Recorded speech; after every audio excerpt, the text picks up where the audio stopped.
Olunaku lwa leero lwaki muli wano omanyi tutera okubeera nnyo ku mitimbagano kati ono mwannyinazi n'empulira nga ayagala obuyambi ate nga bwali omukyalo omuzadde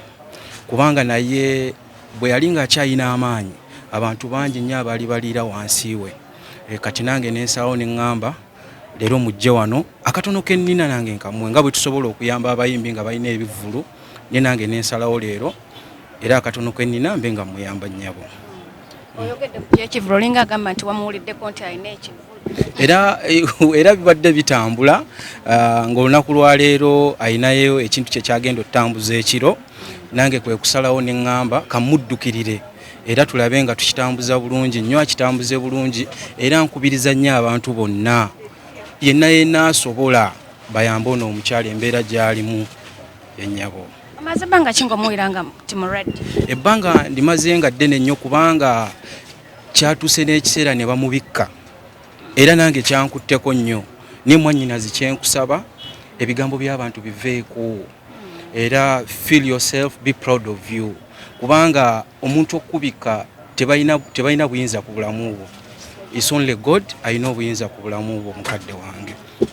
Lwaki tewavaayo mu kiseera kiri ekyasooka nga ayagala n'okugenda ebweru n'ovaayo kati? Kati kyankutteko nnyo nga bwe ndi nange omusajja omuzadde kati nange naviiriddeyo ddala ne ŋŋamba tumuyambe nnyabo. Omuyambye naki? Era mu kuyamba kwe ngenda omuyamba sisita wange ngenda kuwayo $200 era ze ngenda omuwa $200 naye nga nkubiriza abantu bonna kubanga omuntu bw'abanga mulwadde wadde nga tolina ky'omuwadde naye n'oyogera naye omuzzaamu nnyo amaanyi era mwannyinazi kyenkusaba beerera ddala mugumu oli mulamu nnyo ebigambo by'abantu byonna ebiri ku social media ebitambula byesonyiwire ddala era Mukama ajja kukusuusa kubanga n'okubeerawo kati sigamba magezi gaffe oba magezi go kiba kisa kya Mukama era nkusabira nnyo buli kimu kyonna kijja kutambula bulungi mwannyinazi n'ennyabo. Evelyn Lagu wendi awo 50-50.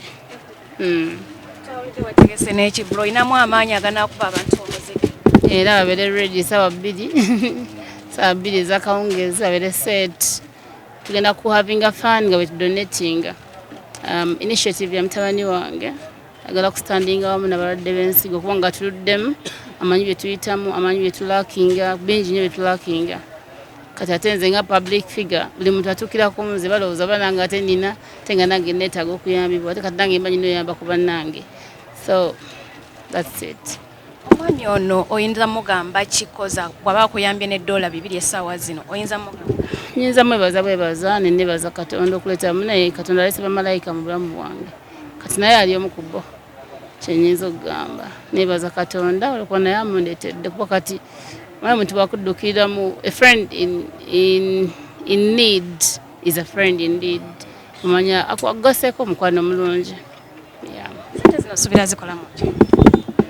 Kwejjanjaba of course wakati kisinga okwetaagisa kwejjanjaba buli kintu kyetaagisa ssente gemazima bulamu bwange kati bwabyuma bwa ssente buli kimu era wengambira nti siziina wenkutukira. Mu wiiki oyinza kukozesa ssente mmeka okukujjanjaba? Nkozesa $400,000 ngenda emirundi 2 mu ddwaliro buli lwe ngenda nkozesa $200. Ssente zino ozifuna mu budde oba oluusi ogenda ne weegayirira abasawo? Olwokuba ndi musasuzi kuba manyi era ndowooza otera okunsanga seetulako mba munamaanyi ngenda nenjiya nenkola kati mba siina mba nyonyola ne mbagamba leero siina naye kangende nkole nja kuleeta bwe ndeeta ne nsasula tebankalubiriza kuba bamanyi banja kuleeta.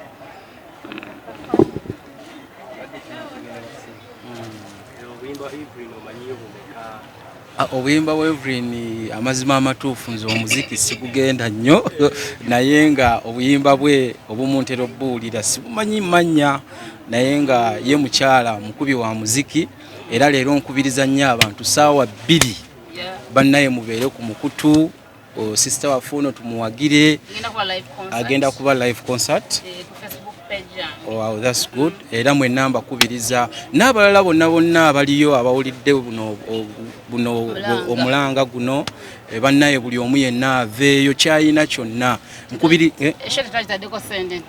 ya mmeka yayinza kuba bambi nga alinamu ebbiri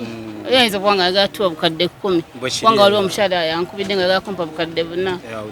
ija ku sho so tujja kusanyuka nnyo era nkubiriza n'abasuubuzi bonna abasuubuzi bannange kubanga eno muli mu downtown eno gye bayita downtown Nabugabo kubanga abantu abasinga era tebasobola kukkirira eno wansi naye nga musazeewo mutunoonye naffe abasuubuzi era naffe tusazeewo tuddukulire sisita waffe tumuyambire ddala niye sisita nze kyenkukuutira kiri ekintu kimu ebigambo by'abantu biveeko kubanga alina statement gye nawulira ng'oyogera ng'ogamba nange mbadde mpulira njagala ne Katonda nzijulule olw'okumbika kwe bambika ekyo bigambo biviireko ddala eby'abantu gwe weekiririzeemu nga gwe Mukama yalina obuyinza ku bulamu bwo. Kati ku lwekyo mbadde ngenda muwaayo kaboto kano ngenda kamuwa era kaboto kano kamuwadde era ajja kuba ateekamu ebyo ebyokunywa kubanga obulwadde bw'alina alina okunywa ennyo era kalina ne temperature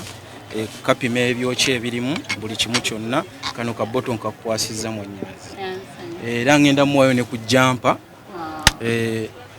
Shaki bring a jumper, a heavy jumper era mwennyinazi wano wafuuse waka era feel free wano waka wuwo ffe twaniriza nnyo wano abantu buli omu yenna eno jumper ejja kuyambira ddala ku mpewo era nungi nnyo erina wool munda. It's very nice. Kati munnaye byonna byebyo naye nkubiriza abasuubuzi bonna buli muntu yenna abavubuka bannange abasuubuzi bonna betukola nabo emirimu muddukirire ono omukyala muzadde ate ono omukyala naye alina kyateeka ku ggwanga alina kyeyateeka ku ggwanga ky'amaanyi kubanga ebiseera bye yali nga akyayina amaanyi abantu bangi nnyo baali balira mabegawe abali bategeka ebivvulu bonna abaana be yali akozesa kati munnaye era byebine gegga n'amakungula gasigala nga afuna era kola ekirungi Mukama era ajja sigala akuba nga akwongera era ngenda muwa $2. Shaki you give me $200 ngenda mukwasa $2 era zezijja omuyamba niye ebiseera byonna tujja kuba tutambula ffenna niye bw'oba n'ekizibu dukkirira ku mikutu ogamba abantu abalina emitima emirungi gye bali bajja kuyamba era kati sigamba oba omuntu okuwa omuntu sigamba oba ayina nnyo akatono konna k'oba oyina ono omukyala kamuwe kazibe 2,000 zijja muyamba era mukyala Evelyn $2 zaffe 2 zizino era zezijja okuyambira ddala weebale nnyo but I wish you all the best toggwamu maanyi era kkiriza Mukama akyali naawe Mukama akyatambula naawe obulamu era okyali mulamu era gwe tambula owulire ddala nga amaanyi ogalina kuba era neewunyiza nnyo okuva wansi waavudde tuli ku fulo ya waggulu niye n'atambula n'atuuka fulo 3 n'atuukira ddala wano era Mukama amuwadde ekisa amaddala n'agalinnya n'atuuka era mwebale nnyo mwebalire ddala niyo olunaku lwaleero temwerabira ssaawa 2 tulinayo live concert ku Facebook omukyala tumuddukirire tumuwagire mu buli kimu kyonna. I wish you all the best my sister but feel proud of yourself tebakumala mu maanyi abakubikka bonna baliki tebalina buyinza ku bulamu bwo Mukama yekka yalina obuyinza ku bulamu bwo era mwebale nnyo mwebalire ddala wano muli wa Ekarim Fashion Store tutunda ngoye era tuli mu fashion kati wano wewaka aneetaaga ansanga wano ku Nabukera Plaza tuli wano downtown edduuka lili level 2 H15 era floor eri wano waggulu mu nsonda buli yenna aneetaaga ansanga wano ku mutimbagane namba zaffe kweziri 0 namba ya WhatsApp eri 0755 033 093 byonna bye mwagala ebyokwambala ebintu ebiri ebya plain fashion zonna tuzitambuza mu kibuga mwebale nnyo mwebalira ddala Mukama abakuume ssebo.